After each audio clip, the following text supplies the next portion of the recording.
to Dragon's Den. Your pitch is really neat, and something about the way you present made me think of a magician.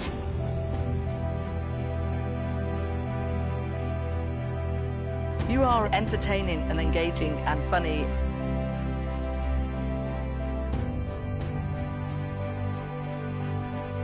I do like it.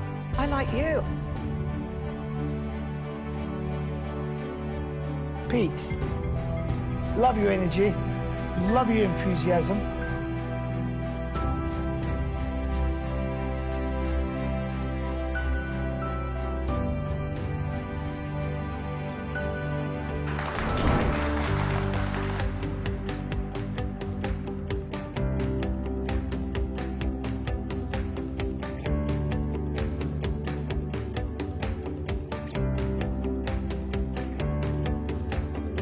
Hi, I'm Pete, also known as Pete the Speaker. If you know anyone who's been to my workshops, email them, speak to them, ask them what the experience was like. I regularly get the highest praise and feedback from my audiences, and every venue that's ever booked me as a speaker has asked me to return. This was different from other workshops because it was so much more interactive. We actually played a game, we set up a mini business in real life, and that helped me remember things. So rather than just listening to someone speak for hours on end, it was very interactive, and I really enjoyed that aspect. I found my own voice in public speaking as I discovered that my audiences really engage when they could be at the centre of the experience, taking part on a practical level, designing their own products, setting up their own simulated business, pitching, trading, and doing all the skills that we use in business. For other people wondering whether they want to come to this, I'd recommend it. He's very good at putting things across in a very kind of normal way for anyone can understand. You'll definitely take something away from the session, and it's delivered in a fun way as well. My branding is this little white logo. Where you see this, it's a sign of quality. I promise if you attend one of my workshops, it will be entertaining, engaging, dynamic and fun. You will be at the centre of the event. You'll be involved as much or as little as you want. I'll teach you the practical skills you need in business, plus the theories and knowledge that underpin business success.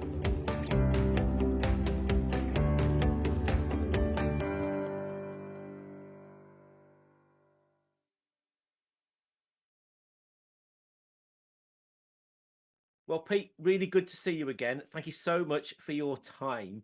Before we get round to talking about some of the things that you're doing in and around Shropshire at the moment, for people that don't know, just tell us a bit about your story, because you're a Shropshire lad, aren't you, originally? That's right, yeah. Born in Shrewsbury back in the 70s and spent most of my life in Market Drayton as a child. So catching the bus from Drayton to Shrewsbury was sort of the Saturday thing to do. So it's very much my childhood home, my spiritual home. And I keep returning to it because I'm a kayaker. And Mumford Bridge to Shrewsbury town, one of the most glorious sections of river that you'll never see unless you go kayaking. Highly recommended. So yeah, everywhere else I've lived, it's been a place I've lived. But yeah, Shrewsbury, Shropshire, very much my home.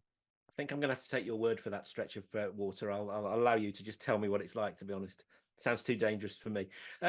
Now, you won Dragon's Den in 2018, didn't you? But actually, I was reading the other day, what was really interesting is that your first flirtation with a dragon came here in Shropshire many, many years earlier than that, didn't it? That's right. The very first proper money I ever earned was dog walking.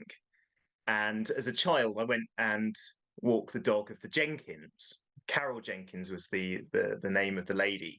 Her son was Nick, who went on to create moonpig.com and eventually take his own seat in the Dragon as a judge. So I was always worried. I always thought, oh, I'd love to go on Dragon's Den sometime. And then Nick went on. I thought, oh, I can't really go there now. I'm sort of kibosh. But after I think 2 or 3 seasons, Nick moved on. So it meant that yeah, I was able to be the second Market Draytonian to go in the Den. And when you did then pitch to the Den, it was an animal-related business that you pitched, wasn't it? Yeah, that's right. So I'm a bit of a traitor really, because I moved from walking dogs to a cat product. So for those of you who haven't seen my Dragon's Den pitch, I invented the lunchbox, technically for pets, but it's a cat product. And the way that the product works is the cat walks towards a sealed bowl, They step onto a ramp, lid opens, and they can eat. Lid closes afterwards. No food lost to flies, and it saved me a fortune. You haven't invented one for Labradors that stops them eating, have you? Because if you have, I'll buy one of those off you, definitely.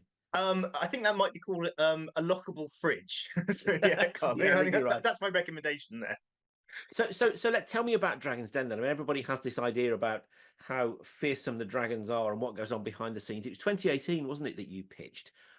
What was it like, and how were you feeling before you stepped into the den? Had you got a clear idea of how it was going to go, what you wanted, the dragons you wanted to connect with? Yeah, absolutely. I knew there was only one dragon who potentially could invest with me, and that was Deborah Meaden. She's the only one who had a portfolio. So one of my key tips for anyone pitching is research who you're pitching to. So from that point of view, I knew there was one person who could invest in me, and I then structured my entire pitch around Deborah Meaden. So if you watch it, yeah, you'll see where I'm going with that.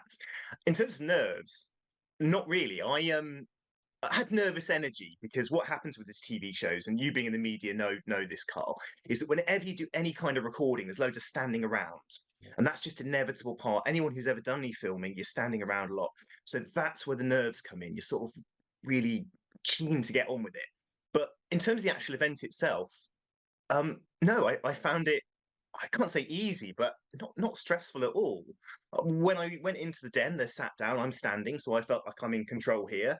The temperature of the room's nice, it's a nice cool room, and everyone's quite polite, and they just seem to warm to me. I did have a kind of strategy of how I would do that, but the actual stress of it, I don't think so. I think my background was as a stand-up comedian. I'd done that for a couple of years. So I'm used to an audience that might be drunk, and the dragons are sober. So in terms of the actual experience, no, it doesn't have to be stressful. Well, and to be fair, they say stand-up comedy is one of the most stressful and traumatic things to do, because you've got to win an audience over who all sit there with their arms folded when they first walk in the room, weren't they, saying, come on then, make me laugh. And that really, Carl, there is the crucial part of the work we do. Whether we're trying to go and speak to a client one-to-one to get business, whether we're trying to encourage a child to eat vegetables or a cat to use a pedal dish, all of it's about the other person, understanding where they're coming from, what do they actually want. And if you can get in that zone, that person, this is what buttons to push because this is what they're about, this is the stuff they're going to be interested in. And if you can give an audience, or an audience of one, what they're looking for, that's where you tend to get on quite well. Do you believe that anybody can be taught to be confident in pitching and standing up in front of an audience and orating then? Confidence doesn't matter. So if you are completely nervous, and it's one of the most common phobias, so 75% of the population report fear of public speaking, it doesn't matter. What matters is you do it. So if you go on that stage, or you go and speak to a group of people and you are thoroughly nervous, that's normal. You're in the main group. Don't think, oh, I'm weird. No, you're in the 75%. I'm the weird one, the person who'll go in front of people and not feel nervous. I'm the odd one out. So go deliver the pitch and feel nervous. But yes, you can do some very specific things to be ready for it. I've seen extroverts, you'll have seen this too, Carl, go on stage full of bluster and confidence. Go and watch Ricky Gervais in The Office do his motivational speech. Going on stage, blustering it, and you think, what is this all about? They're full of passion, enthusiasm, but there's no substance. And I've seen an introvert nervously go on stage and beautifully say something that really captures the audience's imagination. So confidence, it's overrated. But what really matters is technique, making that connection with the audience. And anyone can do that. Anyone who can speak can do that.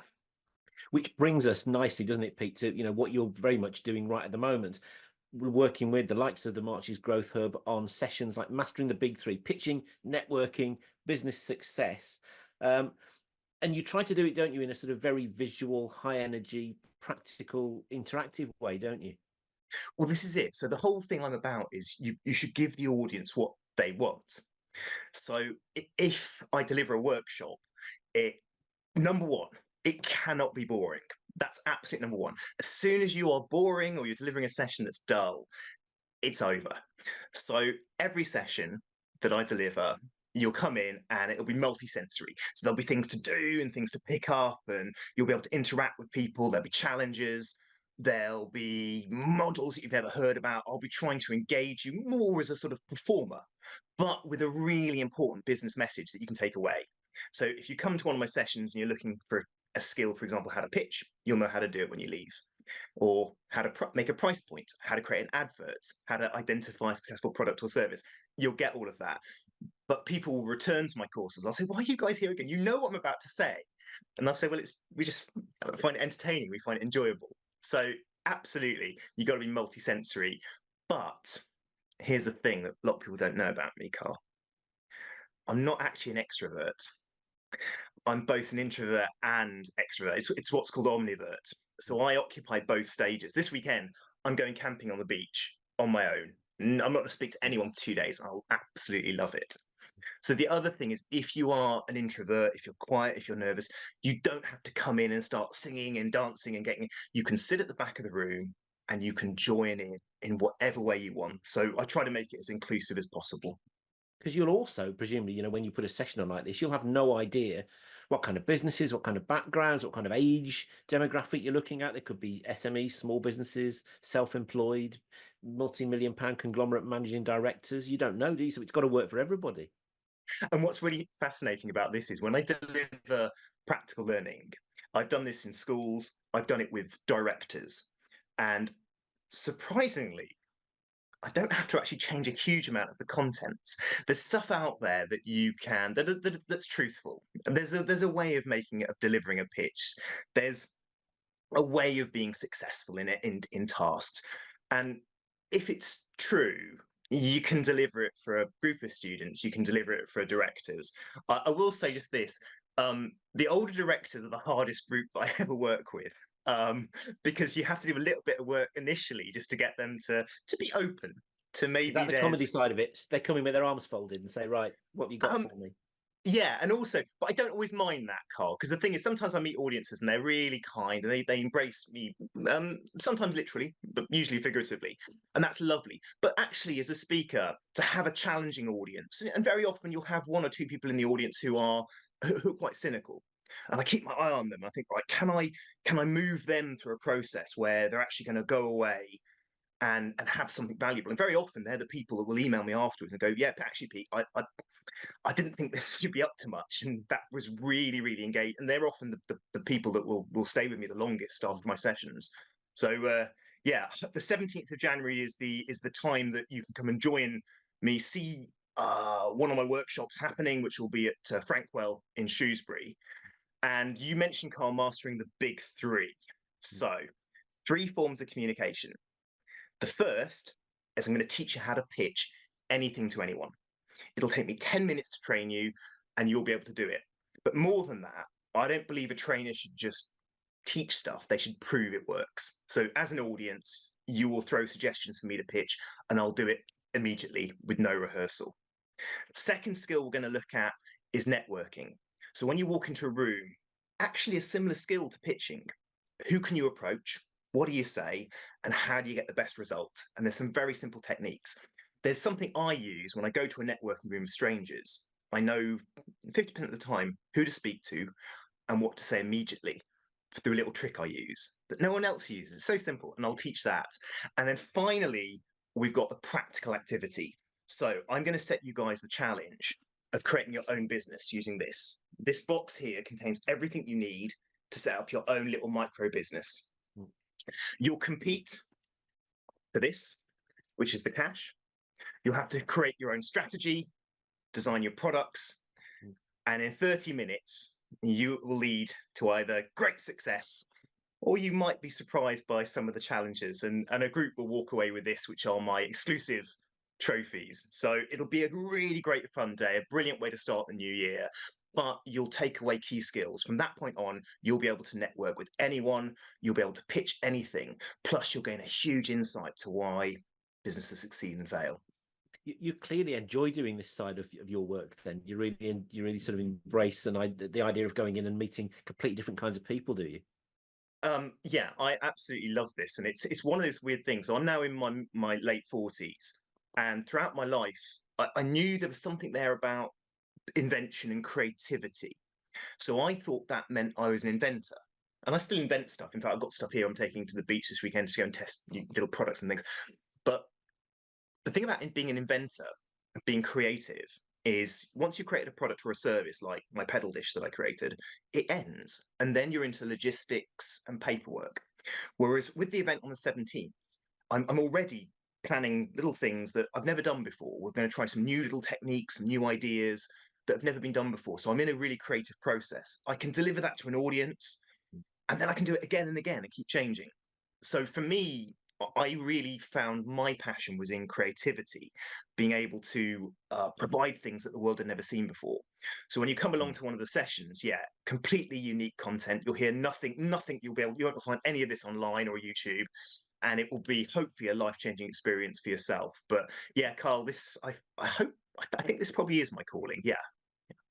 You mentioned earlier when you were talking about the mastering the big three and how there's similarities between pitching and networking in terms of skill sets. I mean, I know there are some people that turn up to Shropshire business networking events where they have to stand up and do their 60-second pitch, and they won't sleep the night before. Does somebody who's good at pitching automatically become good at networking, or is it the other way round, or how does it work? How can you tackle the nerves, or should there still be nerves of doing a good pitch? Well, one of the groups that's most marginalized in business, both in pitching and networking, are introverts. And as I said a moment ago, I have that in my character. I will be very quiet and shy at particular times in my life when I'm required to be. There is a natural advantage that if you are extrovert, you will feel perhaps that you can go and make an approach to people a bit more easily, that you can network more easily. You have that skill. But there are methods as an introvert that you can use when you network, and they're methods that I will teach you. The skill sets are the same in that you're talking to strangers. You should feel nervous when you're doing that. If you don't, you're unusual here.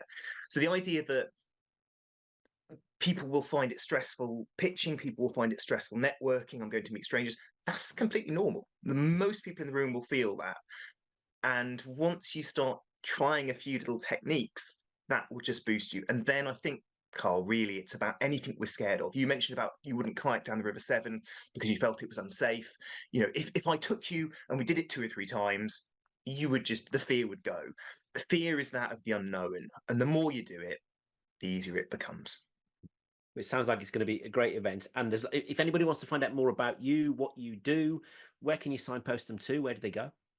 So if you put in Peter the Speaker, you'll find me. You'll find my website. You'll find me on LinkedIn. Alternatively, you can email me. And I do this weird thing. And anyone in the audience, try me on this. If you email me, and if you're polite and kind, I do a weird thing. I email you back every time. So try me on that. My email address is really easy to remember. So it's pete@peterthespeaker.com. So pete@peterthespeaker.com.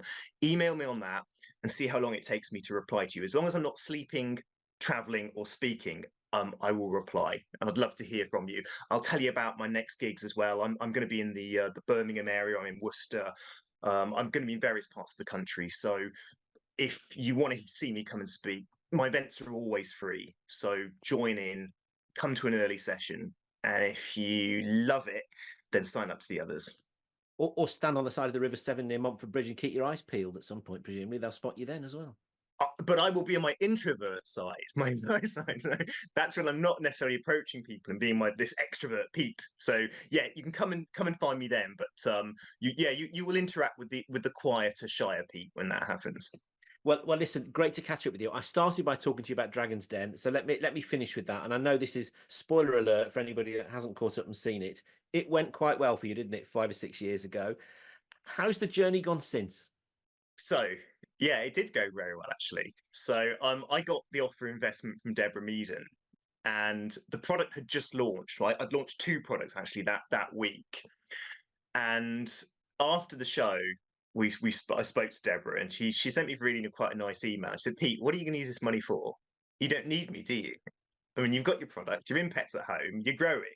What am I going to do but take your cash?" So she sort of said, "You don't need me, do you?" And I said, "Well, not really, but thanks for the offer." So we didn't continue. That relationship didn't continue after the Den. But what then happened in my journey is I find that creativity was my thing. So having designed this product, I was asked to go and speak at various business events. And I'd go, and I went in ripped jeans and a t-shirt. I really wasn't that bothered, but I thought, yeah, I'll go to a few organizations that have helped me out. And I started talking about business, how I created a product, how I was able to pitch and memorize my script. And the audience, which were new start businesses or early stage in their business, were hooked. I know from having been a stand-up comedian, if an audience are with me, they'll see it. And they were really so with me. And after the event, people were coming up to me and talking to me. And I left on the train from Birmingham, where I'd done my very first 10 minutes. And it was the most amazing thing I've done in my business life that month. And I thought, why am I doing anything else? I'm going to focus on creating the most brilliant business workshops that the world has ever seen. And it'll be for you guys if you want to come along and tell me if I've actually achieved that. But I hope that any of you I do see at my courses, these will be some of the best business workshops that you'll ever attend. Fabulous. Absolutely great. Well, if we were to be sat here maybe in 2, 3, 5 years' time chatting, what would you hope to have achieved by then? Is there any particular things you've still got on your bucket list then? Or Yeah, I mean, the thing is, there's so many things really. I'm constantly trying to improve my workshops. So every single time I improve the slides, I improve the props, I improve the training. For me as a business, I hopefully this will chime with a lot of people here in the business journey, is I'd like to be able to pick and choose who and where I work. That would be amazing. So I'd love, the idea that I've got a gig in Shrewsbury. That's like amazing. I really went for that, and I chased that and made that happen. So I suppose in business, mine is to have the freedom. So I can choose the gigs that I go to. I can work with the audience, the lovely audiences I can keep speaking to, and still have the time left over to go kayaking down the River Severn from Montford Bridge to Shrewsbury whenever I want. That would be my ideal lifestyle, that sounds like a good work-life balance to me. Thank you so much for your time, Pete. Great to catch up with you and see you again. Thanks a lot. Thanks, Carl. All the best. See you again.